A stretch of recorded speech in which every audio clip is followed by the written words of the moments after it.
honra de receber aqui hoje meu mais que amigo, um amigo mais chegado que um irmão, e um irmão, mais que um irmão, é um irmão gêmeo. É um irmão assim de conexão de alma. Diogo, que alegria ter você aqui, obrigado, viu?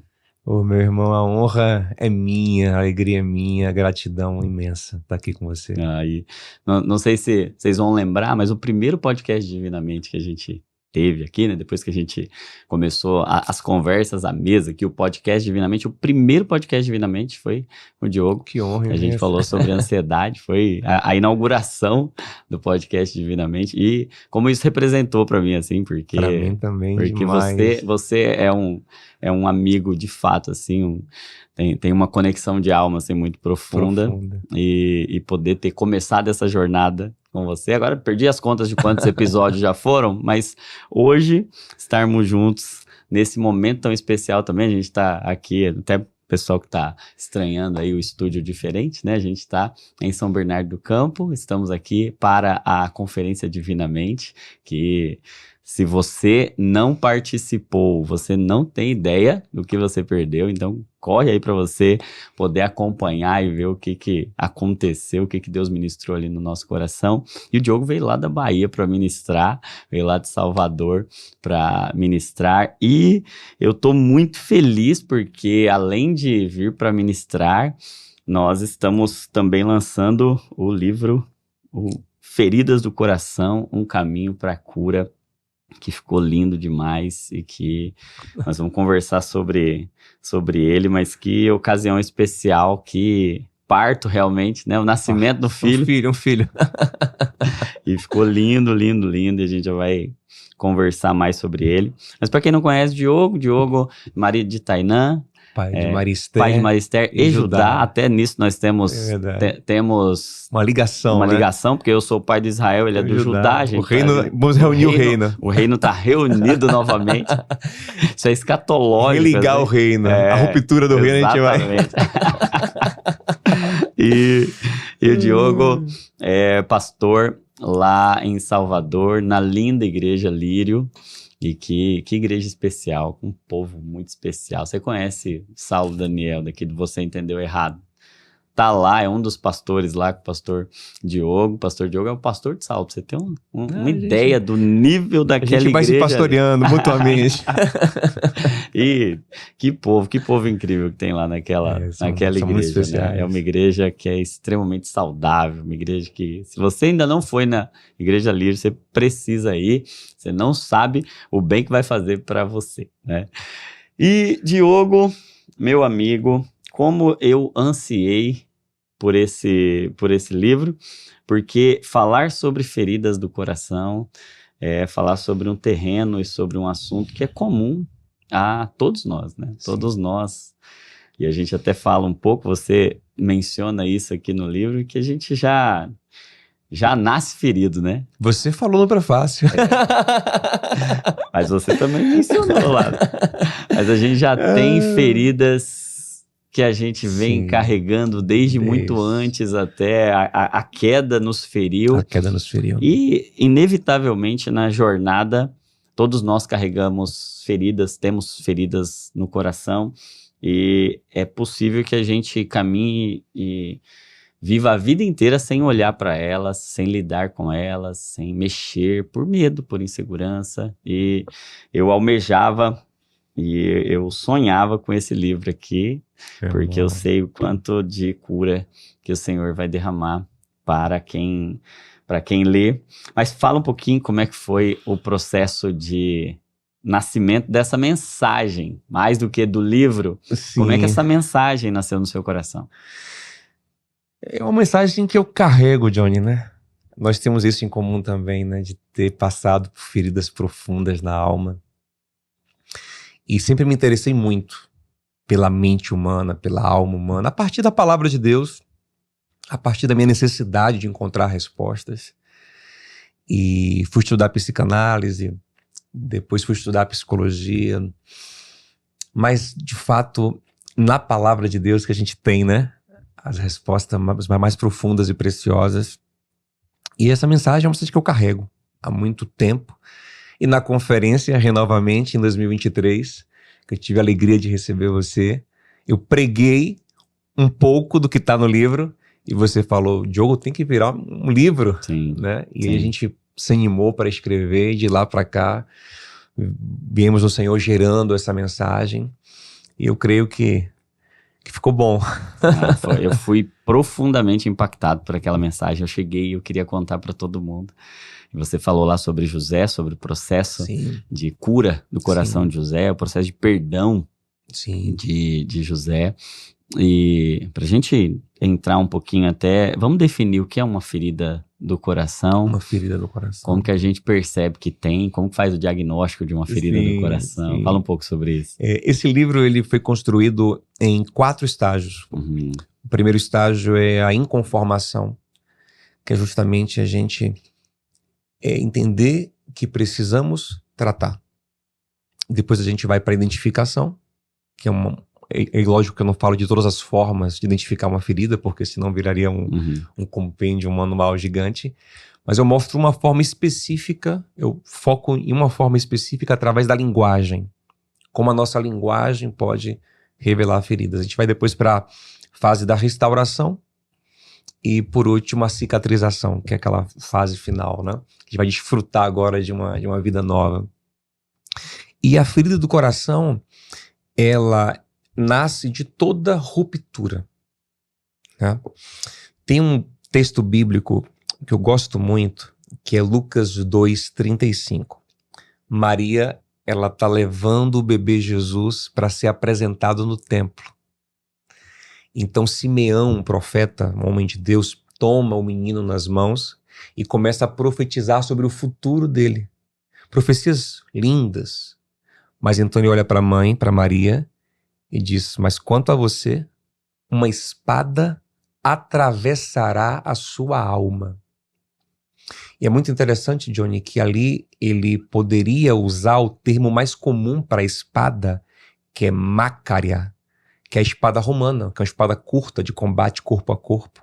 Esse mesmo autor, Lucas, usa essa expressão em Lucas 22:36. Mas ele escolheu propositalmente, para ilustrar a profecia de Simeão para Maria, o termo mais pesado, que é a ronfaia. A ronfaia é uma espada incomum para os romanos, é a espada da Trácia, que é uma espada grandona.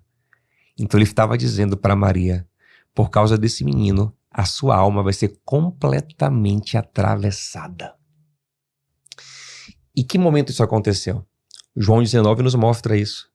Quando Jesus estava sendo crucificado, o texto fala que Maria estava junto à cruz. E ela estava sendo profundamente ferida enquanto o corpo do seu filho era rasgado. E aí Jesus não vai deixar essa ferida sem tratamento, porque é uma ferida profunda. Então a gente tem que entender que o nosso corpo e a nossa alma se refletem muito. Tanto que o texto bíblico está fazendo isso, está falando o seguinte, ó, uma espada atravessará a sua alma, mas a espada não atravessa a alma, a espada atravessa corpo. Exato. Mas o texto bíblico está nos mostrando que corpo e alma se espelham. Assim como o corpo é atravessado, assim como o corpo é ferido, alma é ferida. Alma é atravessada. No corpo, uma ferida superficial, você tratando ou não, com o tempo ela cicatriza sozinha.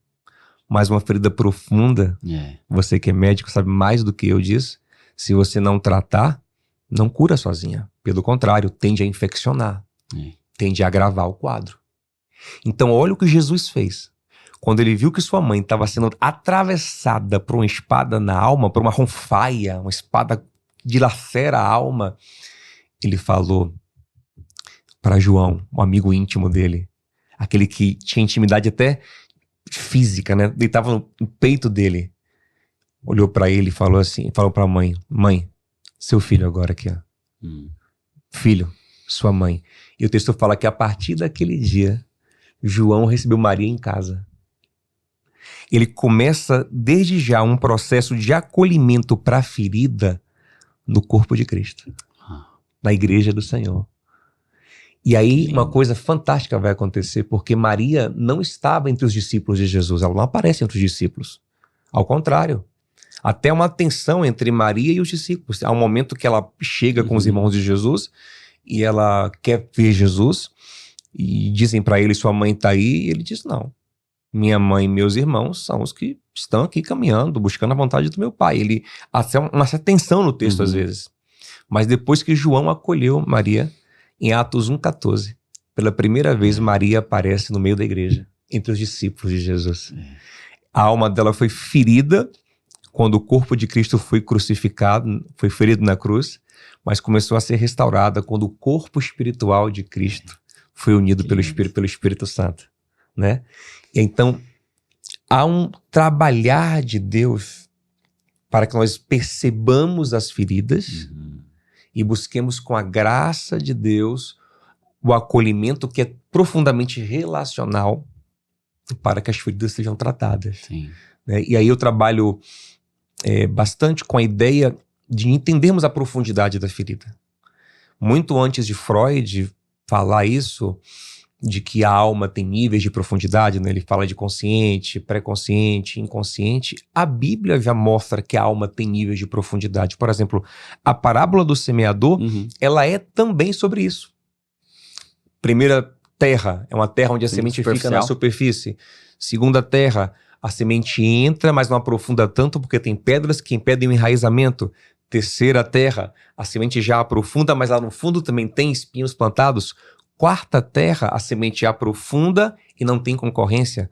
Mas uma terra que não está dura, que não tem pedra e não tem plantas para concorrer, não existe naturalmente. É uma terra trabalhada. Né? Então existe um trabalhar de Deus até o fundo do nosso coração para que a palavra dele entre fundo. Porque em Hebreus 4,12 diz que a palavra é viva e eficaz e penetra mais fundo que uma espada afiada. Profundidade. Vai até a misteriosa divisão da alma e do espírito. E por que ela vai tão fundo? Porque lá no fundo existem coisas a serem confrontadas. Lá no fundo existem feridas. Tem ferida que é como a de Maria. Tem ferida que é profunda, Johnny. Nós sabemos disso. Tem ferida que está lá no fundo. E nada o tempo não poderá curar sozinho. Né? A gente trabalha muito José nesse livro. José foi ferido pelos irmãos aos 17 anos de idade. Quando ele reencontra os irmãos, ele tem 39 anos de idade. E ele dá um berro tão grande quando ele reencontra os irmãos, que diz que no palácio de Faraó se ouviu os berros de dor, o gemido da alma ferida de José. 22 anos. 22 anos. Não foi suficiente para fechar uma ferida. O pai de José, da mesma forma, o pai e o tio, né, Jacó e Esaú. Jacó feriu Esaú profundamente. Esaú queria matar Jacó. Jacó foge, vai para as terras de Labão e ele passa mais de 20 anos lá. Quando ele volta, ele até suspeita, ele até cogita se o tempo não curou Esaú. Ele manda mensageiros. Vai lá sondar meu irmão, ver se o tempo curou ele, ver se ele tá de boa já depois de tanto tempo, né? Talvez ele tenha ficado curado. Aí os mensageiros voltam e falam assim, rapaz, fomos sondar seu irmão. Ele não vai nem lhe esperar lá. Tá vindo ao seu encontro com 400 homens. Jacó se apavorou. Ele não esqueceu. Esaú vinha para se vingar mais de 20 anos depois. Porque ferida profunda, o tempo não cura. Tem que tratar.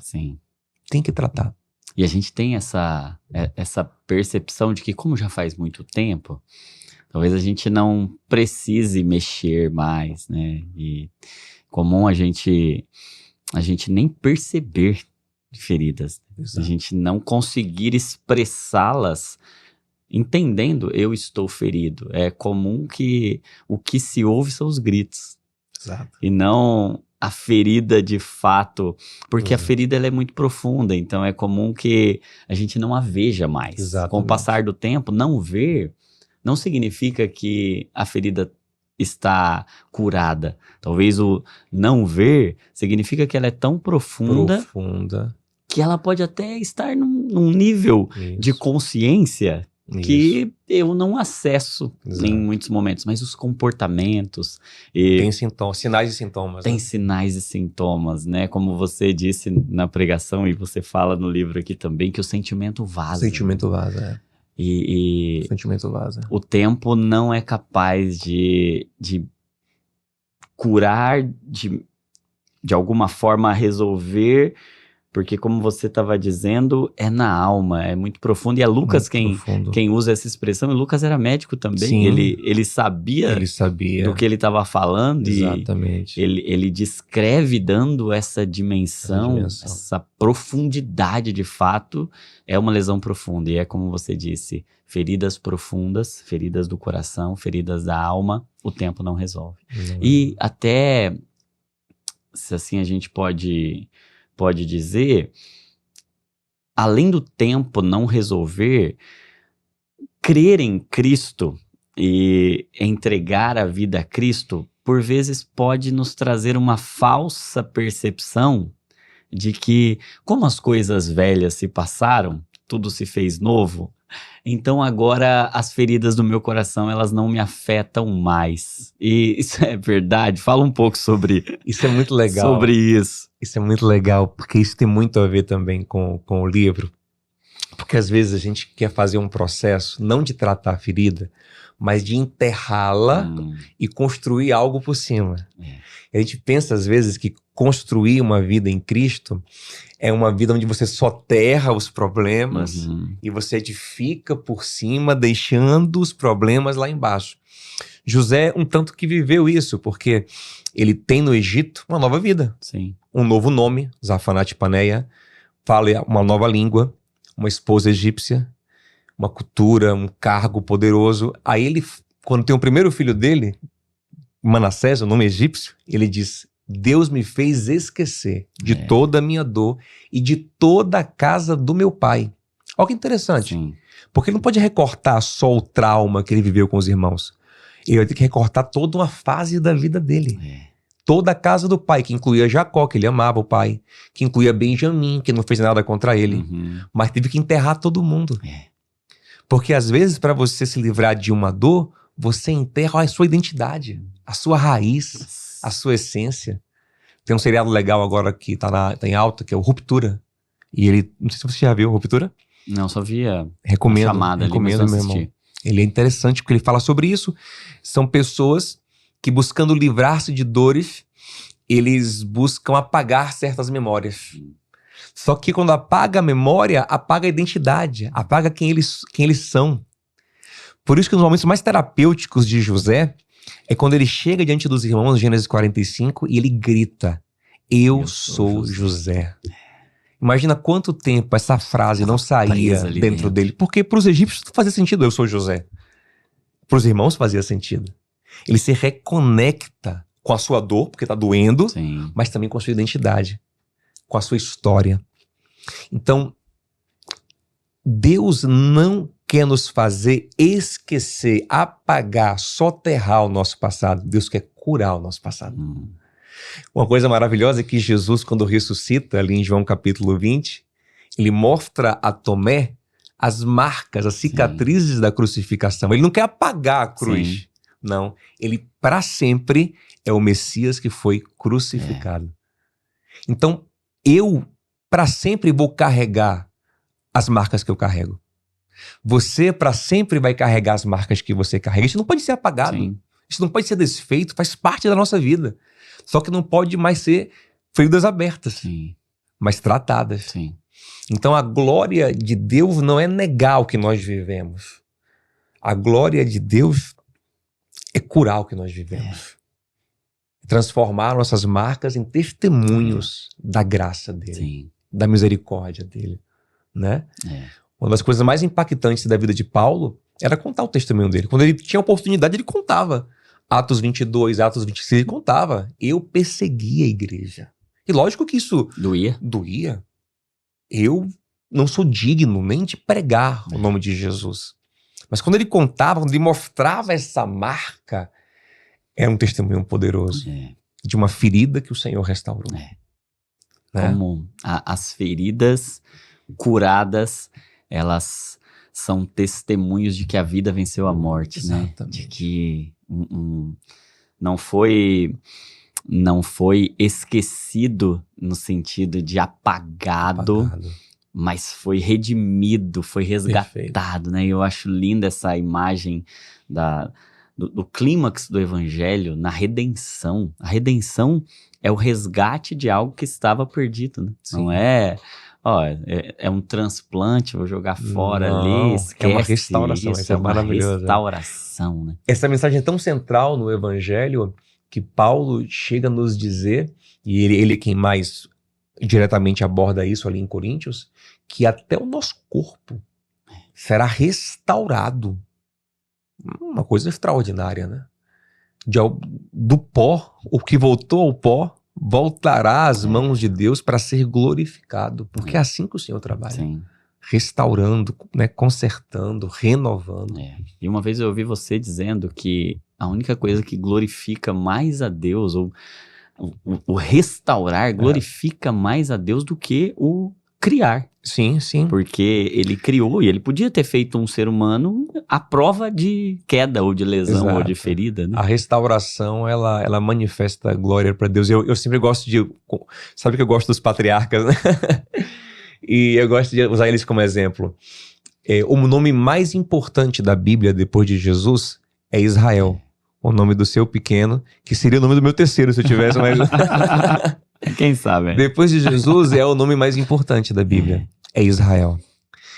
E o Senhor poderia dar essa honra de ser o Israel, o nome do povo de Deus, a Abrão.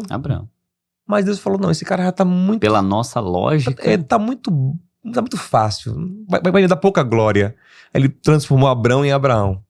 Poderia dar Isaac, que é um menino perfeito. Sim. Ele falou, não, esse é tão perfeitinho que nem vou nem mudar o nome dele. Nasceu Isaac, vai morrer Isaac. Aí Deus pega o patriarca mais bagunçado de todos. O mais problemático. Jacó, esse sim. Quanto mais difícil o barro, maior é a glória do oleiro. Que lindo isso. Né? Então é em Jacó que o Senhor transformou Israel, né? É aí que Deus manifesta a glória dele na restauração, né? Deus mandou o primeiro Adão caiu, o Senhor faz um segundo Adão. Né? Uma restauração da humanidade. O templo de Salomão era lindo, o templo, por causa do pecado do povo, foi destruído.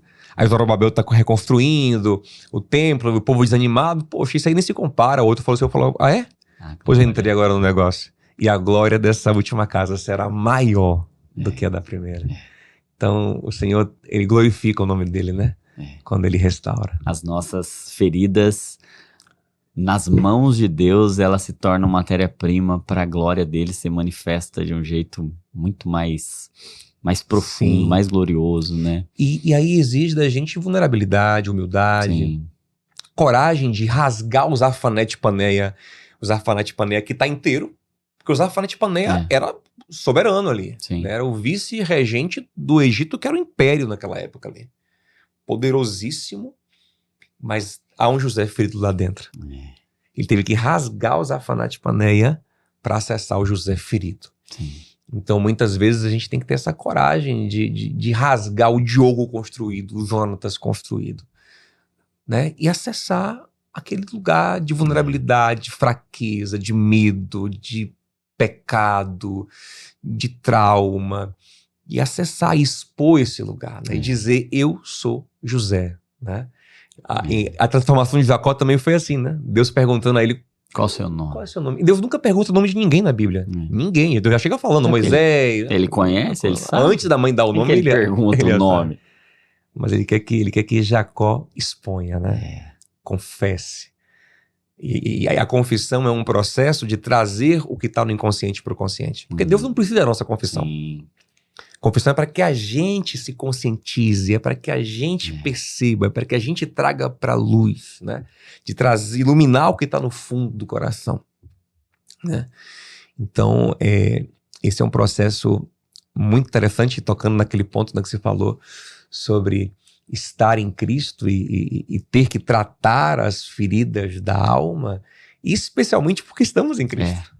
As coisas de fato podem ser novas. Exatamente. Por estarmos nele. Exatamente, porque tem um texto maravilhoso que eu gosto, de Pedro. Pedro escreve em 1 Pedro, eu coloco também no livro esse texto, 1 Pedro 1,18, que ele fala assim, que não foi por coisas materiais, com coisas materiais que o Senhor nos resgatou da vã maneira de viver que herdamos dos nossos pais.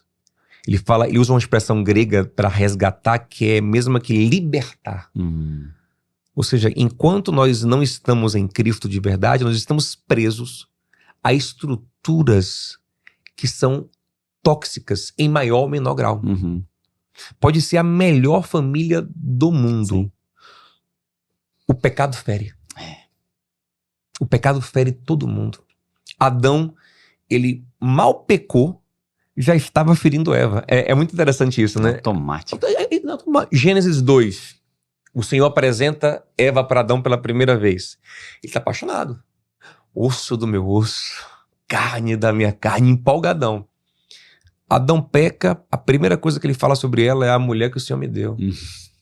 Tipo assim, é o que o Senhor me deu. Sabe? Então, desanima, há uma desconexão. Outra coisa interessante é que o texto em Gênesis 2 termina dizendo que ambos estavam nus e não se envergonhavam um do outro. Sim. Era uma conexão plena. O pecado entra, eles se cobrem um do outro. Não é de Deus. Porque quando Deus vem, eles se escondem atrás das árvores, dos arbustos. A princípio, a folha de figueira é para cobrir um do outro. Vergonha, perdeu intimidade, perdeu conexão, separação. O pecado não nos separa apenas de Deus. Nos afasta um do outro. Nos esconde um do outro. Né? Nos deixa desconfiados um do outro.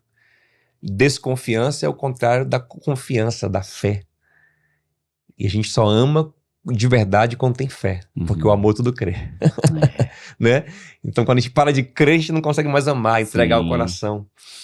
Então por que eu tô falando isso? Porque toda família fere. Sim. Eu cito uma psicóloga americana, a Virginia Satir, que ela dizia que as famílias são as fábricas das pessoas. Sim. Mas se a fábrica tiver com a forma errada, ela vai deformar. E em menor ou maior grau, todos nós somos deformados. E a única forma da gente ser curado das deformações que nossos pais nos fizeram, e que nós fazemos também nossos filhos por causa do pecado, é Cristo. Bem intencionados. Bem intencionados, é Cristo, que é a forma. Então, na verdade, Cristo é quem nos chama para questionar. Né? Questionar. Vou dar um exemplo, eu gosto de exemplos práticos para ilustrar. Então, digamos que eu sou uma pessoa pouco carinhosa. Na minha família não teve carinho, de pouco diálogo, de pouco contato físico. E para mim isso é normal. Eu cito outro psicólogo, que é o Solomon West, que ele fala assim, que numa tribo de canibais, o canibalismo não só é aceito, como é desejado. A gente se acostuma. Sim. A gente se acostuma a qualquer coisa. Então, eu me acostumo com esse padrão. Né? Eu acho que isso é normal.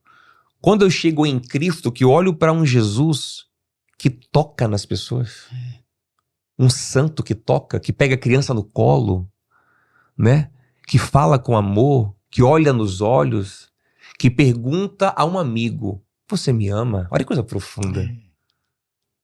Hoje a gente tem coragem, às vezes, de dizer eu te amo, mas perguntar, você me ama? Olha que coisa profunda, Johnny. Olha que outro padrão. É outro padrão. Quantos de nós temos coragem de perguntar ao pai e à mãe, você me ama? Mas em Jesus a gente aprende a ter, eu falo sobre isso no livro, conversas profundas, diálogos restauradores. Então é ele quem quebra as nossas formas e nos reforma. Sim, né? Sim. Nos chama para uma vida saudável. Nossa, que profundo isso, profundo.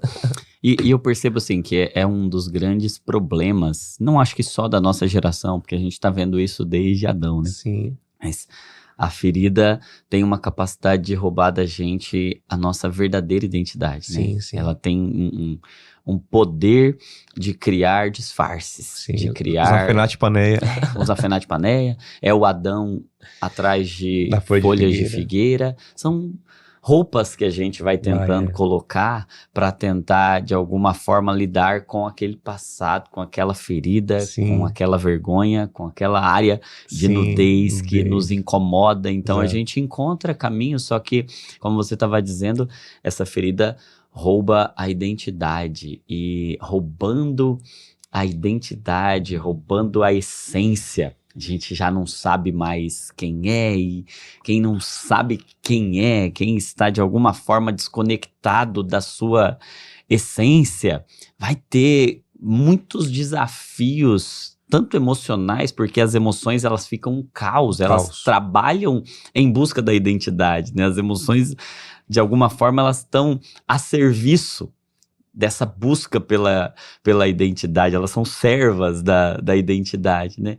Só que, além dessa desconexão da essência, da identidade, essa desconexão da essência, da identidade, é uma desconexão de propósito também. Sim, porque se eu não sei quem eu sou, eu não sei para onde eu tô indo. E se eu não sei para onde eu estou indo, eu não vejo um futuro de esperança. Então, eu vou ter ansiedades, assim, num nível muito desproporcional. Os sentimentos, eles vão vazar de forma muito profunda, como você diz. Eu acho que isso explica muito desse contexto da crise de saúde mental que a gente vive na nossa geração, porque a gente tem dificuldade de entrar nesse lugar profundo. Eu acho que quanto mais o tempo passa, mais superficial o nosso estilo de vida vai nos tornando, e quanto mais superficial o nosso estilo de vida nos forma, nos deforma, mais dificuldade a gente tem, mais dificuldade de acessar esse lugar. E aí você estava falando sobre conversas profundas, conversas difíceis, e eu queria que você aprofundasse esse tema, porque eu particularmente tive muita dificuldade ao longo da minha vida. Eu também, Johnny. Para ter essas conversas. Nós somos gêmeos. Então, como, por exemplo, alguém que está nos acompanhando agora e está percebendo, poxa vida, eu esqueci realmente uma parte de mim lá atrás, e eu achei que o tempo resolvia, mas eu percebo que não resolveu, e hoje eu me sinto como José, ali vendo sentimentos aflorados e muita coisa desconectada, muita coisa que não faz sentido. E aí, como fazer isso? Em primeiro lugar, eu penso que é bom a gente dar um passo atrás e pensarmos um pouquinho mais sobre essa questão dos padrões que nós recebemos.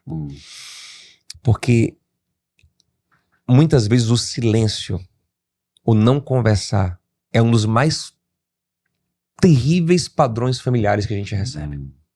Sabe? A ferida de José e dos irmãos começa com Jacó preferindo um dos filhos.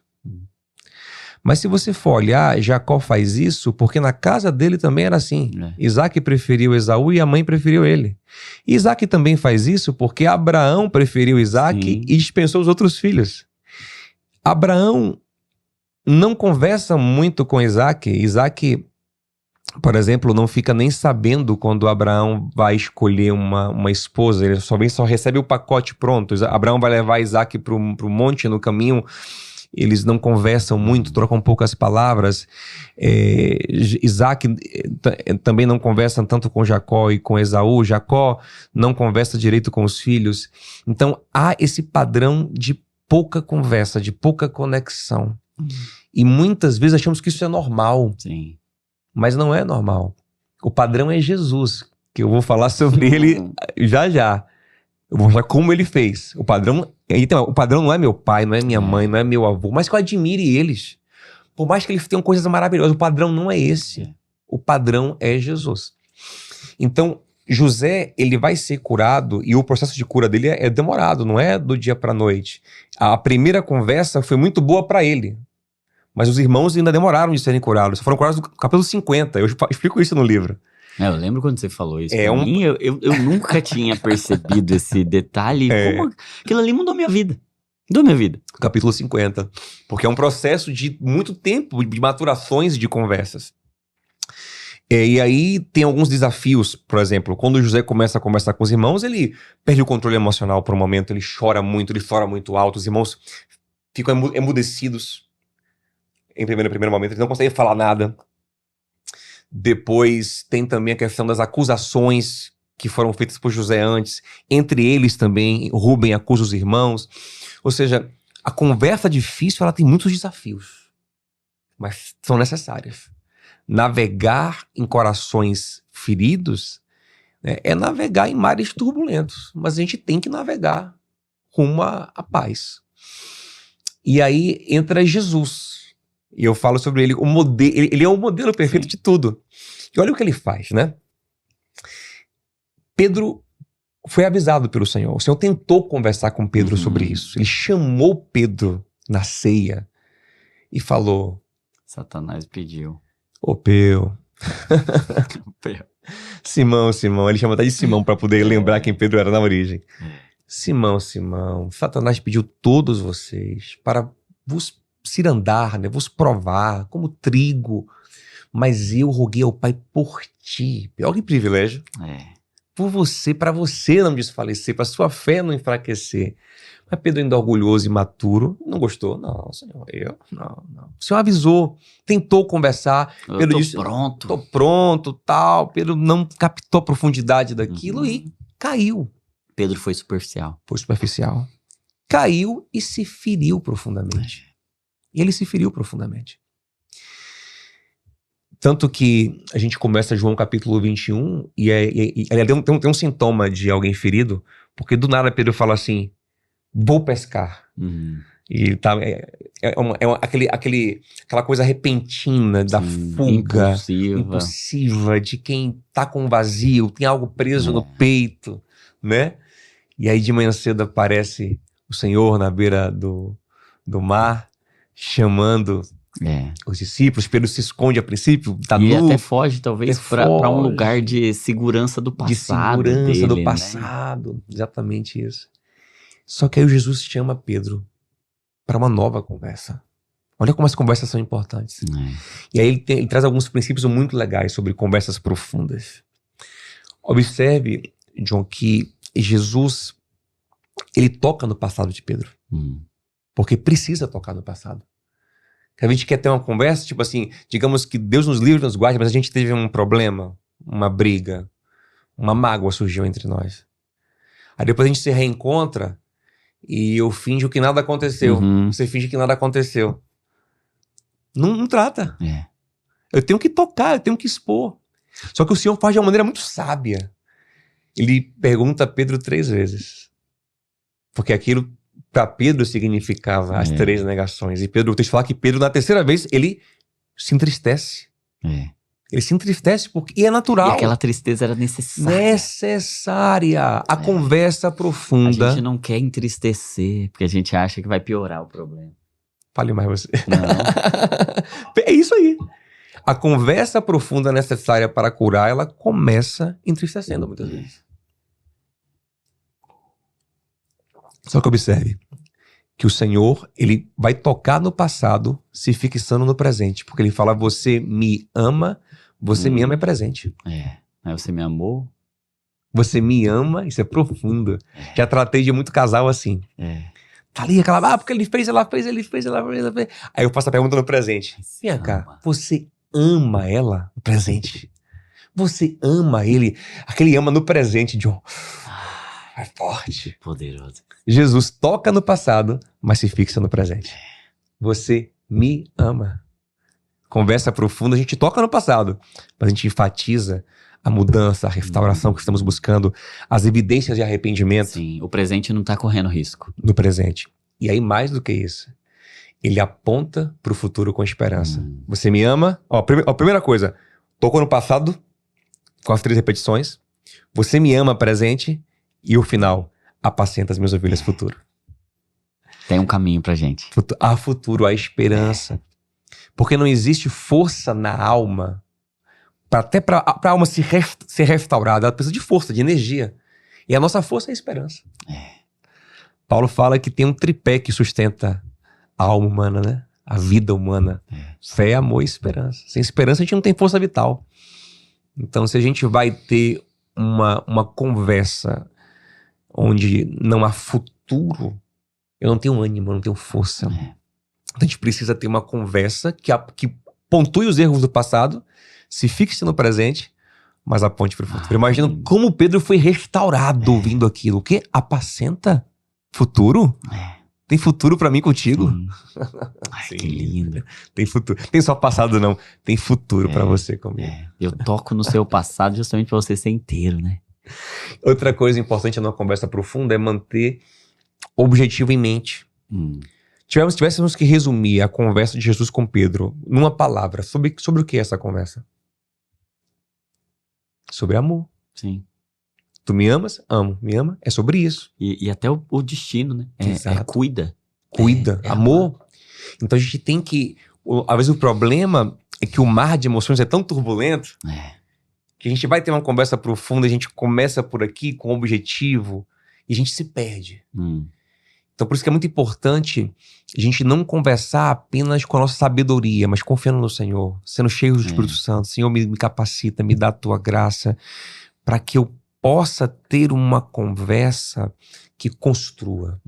Né? O objetivo da minha conversa é tratar, é curar, é sarar, é reconectar, é restaurar, é confrontar se é necessário. Mas eu tenho um objetivo. Eu tô ancorado em palavras como perdão, arrependimento, novo. Até o escritor aos Hebreus vai falar que a esperança é a âncora da alma. Então eu tenho que estar ancorado na esperança, na restauração, no que Deus está fazendo. Não é sobre uma prestação de contas, assim, nos mínimos detalhes do passado. O objetivo da conversa difícil não é o pagamento de uma dívida. O objetivo é a restauração. É a restauração. Perfeito. E outra coisa, John, muito legal, é o seguinte. Às vezes a gente quer ter uma conversa difícil onde a gente quer dar uma palestra pro outro. Um monólogo. E eu pergunto, quem poderia com mais autoridade dar uma palestra? Quer dar uma lição de moral para ele sermão aprender. Do que Jesus, cujas palavras são espírito e vida.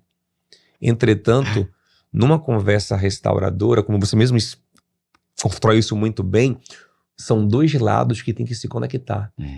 E para dois lados se conectarem, eles têm que estar abertos. Né? E os dois têm que falar, têm que expor.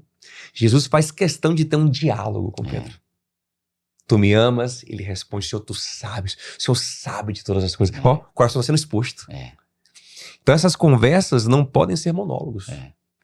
Tem que ser diálogo. E é interessante como dentro dessa figura da cura, da costura, né, da restauração, nunca é de cima para baixo, né? Se é de cima para baixo, se é do lugar de um autoritário aqui, um senhor da razão e o outro que está embaixo, agora em dívida, aí isso é uma cicatrização que não é adequada, uma ferida, para ela ser costurada, ela tem que estar nivelada. Então Jesus desce até o lugar da ferida de Pedro, né? Ele não está confrontando de cima para baixo. Você fez isso e tal. Agora você vai ter que... Ele poderia fazer, mas não era o objetivo dele. O objetivo era restaurar uma relação. Né? Era restabelecer o vínculo perfeito, que é o amor, né? Sim, porque às vezes a gente trata as conversas difíceis como uma cobrança de uma dívida e não como a restauração de uma relação, né? Exatamente. E aí, se a gente está ancorado na dívida ser paga, só Cristo vai poder fazer isso. Exatamente. Né? Então, se a conversa difícil você deixou faltar isso, e o objetivo, a âncora é a dívida, é o pagamento da dívida, não tem restauração da relação, né? Agora, se ele desce como Cristo desceu ao lugar da ferida de Pedro e tá ancorado na esperança, isso é profundo demais. Perfeito. Eu defendo no livro que às vezes algumas relações, elas não poderão, por motivos práticos, como, por exemplo, pessoas que se divorciaram e casaram de novo e tal, não poderão ter o mesmo status de outrora. Então nem sempre é sobre restaurar uma relação como ela já foi. Mas tem que restaurar o coração. Exato. Um caso como esse, por exemplo, de pais, pessoas divorciadas, elas têm um filho às vezes. Se há mágoa entre esses ex-cônjuges, essa mágoa vaza e influencia profundamente esse filho. De alguma forma, ele sente esse clima de disputa, ainda quando as briga, palavras não são... E eu falo muito sobre como as palavras vazam, o que elas fazem. Então, eles, ainda que nunca restaurem esse casamento, por não ser possível, enfim, eles têm que restaurar o coração. Entendeu? O coração tem que ser restaurado, o perdão tem que ser estabelecido, a paz tem que ser estabelecida. Sim. Né? Então, mesmo quando o outro não conseguir fazer esse movimento também no meu sentido de restauração, eu preciso ter um movimento à luz do Senhor, pela graça de Deus, às vezes ter uma cura mediada, eu falo sobre isso também no livro, para que o meu coração seja curado. Então, o meu coração precisa ser tratado, sabe? Precisa estar em paz, precisa estar íntegro de novo no Senhor. Sim, que profundo isso. E o caminho da cura vai passar pelo perdão. Sobretudo quando a gente está falando de José. Sim. Esse perdão acontece. E você falou algo que mexeu muito profundamente comigo. Esse perdão não foi um perdão instantâneo, em uma conversa. Ele foi um caminho, ele foi construído. E aquilo mexeu profundamente comigo, porque eu nunca tinha entendido perdão com a profundidade que você aborda no livro. E eu queria que você falasse sobre isso, porque talvez muitos de nós estamos lidando com questões que a gente diz, não, eu já perdoei, porque eu decidi perdoar, eu disse, eu te perdoo. Sim. Mas esse processo talvez pulou alguma etapa e lá no coração a restauração não aconteceu. Como que esse processo acontece de forma completa? E por isso que a gente tem que construir uma visão muito bíblica do que é. O perdão é um santo remédio. Mas você, mais do que eu, sabe que se um remédio não tiver os compostos necessários, ele não é eficaz. Se não tiver os princípios ativos, né? Ele não é eficaz. Ele é ineficaz e até tóxico às vezes. Sim. Então, às vezes, tem perdão sendo construído da maneira errada. A começar do que a gente falou, né? A pessoa quer esquecer, acha que perdoar é sinônimo de esquecer. Sim. Eu vou enterrar isso aqui, não vou tocar nesse assunto. Inclusive Deus, a quem pensa, né? Deus perdoa sim. Por exemplo, Isaías 43:25, ele diz, eu perdoo os seus pecados e das suas iniquidades já não lembro mais. Mas isso não quer dizer que ele tem amnésia. Quer dizer que ele não vai usar mais os seus pecados contra você. Mas ele lembra de tudo. Ele resolveu perdoar. Na verdade, só perdoamos porque primeiro lembramos. Sim. Por exemplo, a parábola que eu acho que melhor ilustra, ensina o que é perdão, é Mateus 18, a parábola daquele rei que perdoa o servo, né, que devia muito a ele. E ele só vai poder perdoar o servo porque primeiro ele pediu contas. Ele lembrou da dívida. Você me deve isso. Sim. Agora eu vou poder perdoar. Então, primeira coisa sobre perdão é a gente entender que perdão não é esquecer. Sim. Perdão é relembrar e tratar. Não é negar que existe uma dívida. Não. Perdão é relembrar. Antes de perdoar, você relembra. Sim. Antes de perdoar, você traz. Tem esse problema aqui. Entendeu? Não adianta. Isso aí a gente chama na psicanálise de reprimir. Quando você quer empurrar sem tratar. Mas o que é reprimido corre como um rio dentro de você. Lá dentro. Você não pensa, mas tá te machucando, entendeu? É trazer. Ao contrário, o rei perdoou quando ele trouxe. Levanta a dívida dele aí. Lembra o que ele deve. Ele deve tudo isso? Agora eu posso perdoar. Primeiro eu lembro o que você fez. Você lembra o que eu fiz? Agora a gente pode perdoar. E aí tem uma questão, que eu acho que é a pior coisa que a gente tem falado sobre perdão às vezes, né? Nunca a gente tem falado, mas assim que se fala, né? Sobre perdão. É o seguinte, perdoe para se curar. Perdoe não por ele, aquele miserável, que ele se exploda, mas para você ficar bem, para você ter saúde no seu coração. Você tem que tirar isso de dentro de você, libera aquele infeliz. Não é por ele, não, é por você. Por você. E aí é um perdão sem o seu principal composto ativo, que é a compaixão. Não existe perdão sem compaixão, Johnny. Olha a parábola. A parábola é o seguinte, o rei cobrou a dívida do cara. O cara devia uma fortuna pro rei, uma soma exorbitante, impagável. Aí o rei disse, então tem justiça para você. Você vai ser vendido como escravo, sua esposa, seus filhos vão ser escravos também. Tudo que você tem vai ser vendido para amenizar a dívida. O homem se desespera. Aí o texto diz em Mateus 18:27, então o senhor daquele servo, vendo naquela forma, teve compaixão dele, cancelou a dívida e o deixou ir. O perdão nasce da compaixão. O perdão nasce quando eu olho para quem me ofendeu, para quem me deve. A ofensa na Bíblia é dívida, né? Para quem me ofendeu, para quem me deve. E por um momento eu tiro o olho do que ele me deve e olho para ele e vejo a miséria dele. Aquele rei não ganhava nada em perdoar. Sim. Ele estava perdendo uma fortuna. Não estava perdoando para ficar melhor, para se sentir bem. Meu Deus, que profundo isso. Ele estava perdoando porque por um momento a miséria do homem na frente dele pesava mais do que a dívida. Esse homem está destruído. Não aguento ver esse homem destruído assim. Então o perdão nasce quando você olha para quem te ofendeu e você vê nele um miserável, pecador. Alguém que sofre com seus pecados. Entende? Deus não nos perdoa para se sentir bem. Uhum. Salmo 103:8 fala que o Senhor perdoa porque ele é cheio de compaixão.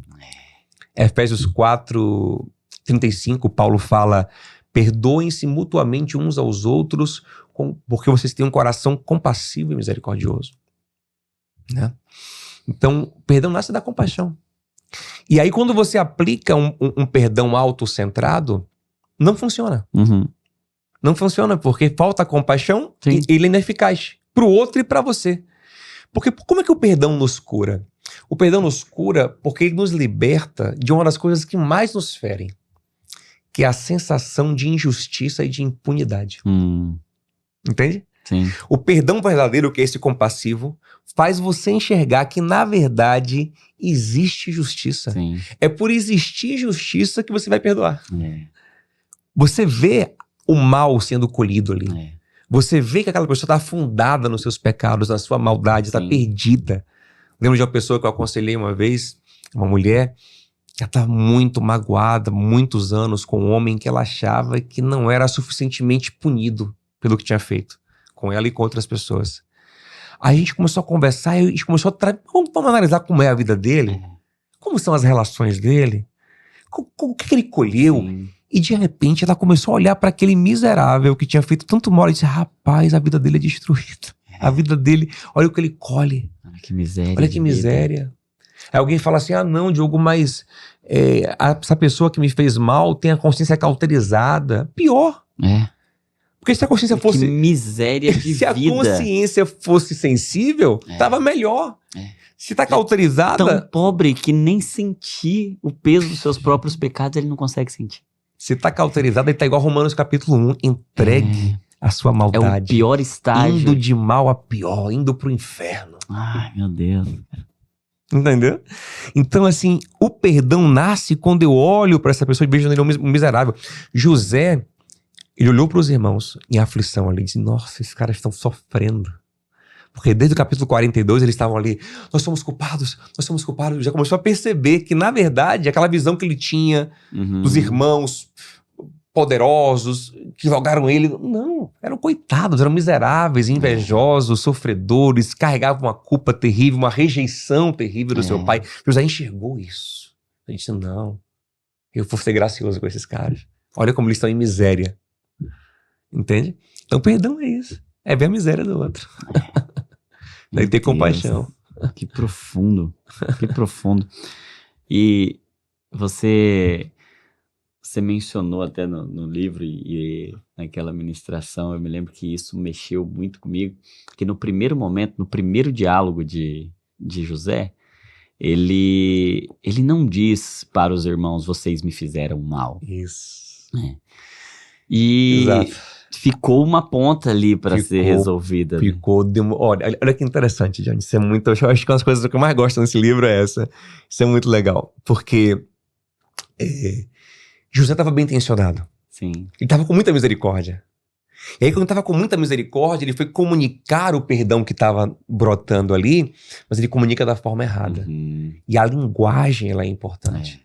Provérbios 18:21, vida e morte estão no poder da língua. Então, transmitir com as palavras certas é importante. Sim. E quando ele foi transmitir esse perdão, tentando aliviar para os irmãos, ele não perdoou, ele desculpou os irmãos. Lá em Gênesis 45, você vê que ele fala assim, ó: não se aflijam, porque eles estão com medo, eles estão culpados. Ele fala: não se recriminem, não se culpem. Não se culpem por terem me mandado para cá. Na verdade, não foram nem vocês. Sim. Foi Deus que me mandou para cá. Não tirem a culpa. Mas peraí, se eles não têm culpa, eles são inocentes? Sim. Fizeram de bom coração? Fizeram porque estavam querendo cooperar com o plano de Deus? Claro que não. Sim. Fizeram porque estavam odiando José quando fizeram. Aí José dá uma desculpa. O texto fala que quando José fala isso, eles se calam. Eles se calam.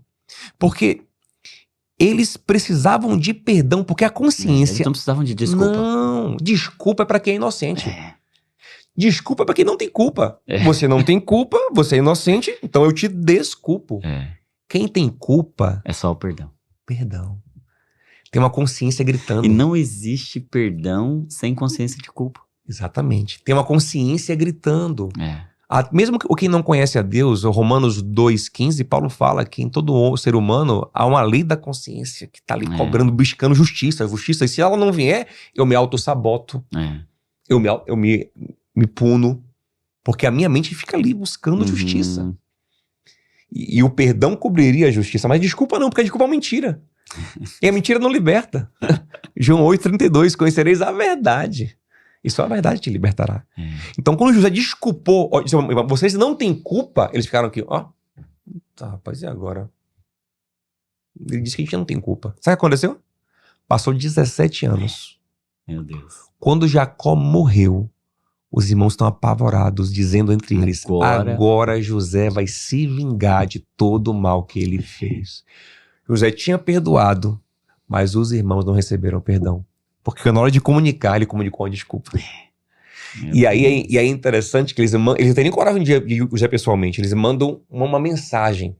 Dizem eles, né, que foi o pai que deixou a mensagem. Eu acho estranho de o pai deixar a mensagem, porque o pai não falaria com José diretamente, né? Sim, a mensagem era para José. Era para José, o pai falou com José tantas vezes, mas deixou a mensagem com os irmãos. Enfim, se é verdade ou não, a mensagem deles é uma profunda confissão. Porque na mensagem, o pai supostamente fala assim, ó, José, meu filho, eu peço que você perdoe os seus irmãos. Estão pedindo perdão, ó. Tá vendo, ó? A desculpa não funcionou. Perdoe os seus irmãos porque eles cometeram contra você crime, pecado e grande maldade. Meu Deus. Olha o que os irmãos estão dizendo. O que eles estão mandando um recado? Nós cometemos contra você, José, crime, pecado e grande maldade. Nós precisamos de perdão. Aquela conversa lá, há 17 anos, de que a gente não fez maldade nenhuma, que a gente não tem culpa, né? Não se culpem, não funcionou. Estamos atormentados. Eles chegam a falar assim, nós somos seus escravos. Homens que eram livres, mas se sentiam escravizados por aquela culpa. Somos culpa escraviza. Deus escravos. Cometemos crime, maldade, grande pecado. Aí José entendeu. José entendi o que aconteceu. Tanto que o texto vai dizer pra gente, Gênesis 50, que ele vai falar agora segundo o coração dos irmãos. Ele entendeu o que o coração deles precisava. Aí ele fala assim, ó. Vocês planejaram mal contra mim. Era tudo que eles precisavam, Johnny. Vocês planejaram o mal contra mim. Agora ele diz, sim, vocês me fizeram mal. A consciência diz, isso mesmo, é verdade. Vocês fizeram mal, mas Deus transformou o mal em bem. Deus foi gracioso comigo, eu vou ser gracioso com vocês. Agora é perdão. Lindo, meu amigo. Agora é perdão. Meu Deus. Diogo, eu não vejo a hora de poder mergulhar nesse livro aqui, porque só conversando aqui eu já me sinto profundamente inspirado, mexido, coração queima aqui, mexe em coisas muito profundas, e eu queria agradecer a Deus pela sua vida e por todo o depósito que o Senhor tem feito na sua vida para ser um instrumento de cura, realmente, para corações.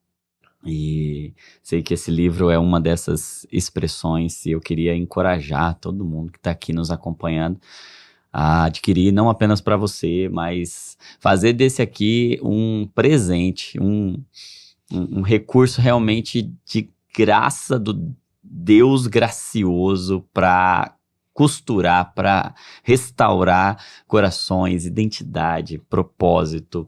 E eu não tenho dúvidas que esse livro aqui é a resposta para a nossa geração, para o nosso tempo, e eu queria encorajar você a adquirir, o link vai estar aí na descrição para você poder adquirir os seus, não vou nem falar o seu, porque eu quero muito que você presenteie também alguém. E ele também é legal, Johnny, pra gente, pra quem quer se capacitar. Sim. Eu proponho um diálogo com a psicologia, né, numa visão submissa à palavra de Deus, né? A gente faz uma tradução, uma integração legal. E é um livro extremamente prático. Para quem quer ser curado e para quem quer ajudar outras pessoas também. Para grupos de estudo, para pastores.